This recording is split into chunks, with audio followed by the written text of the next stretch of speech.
Tabuk Nusantara 91, perjalanan dari Pelabuhan Sapekan menuju Kangean. Terjadi kandas di sebelah utara Pulau Paliat. Perjalanan sekitar 30 menit dari Pelabuhan Sapekan.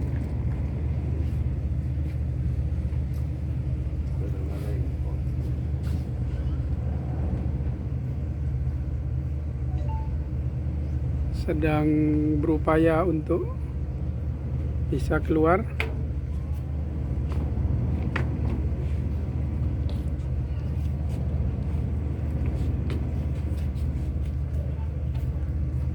Bila kondisi air semakin surut, maka diperkirakan akan semakin lama terjebak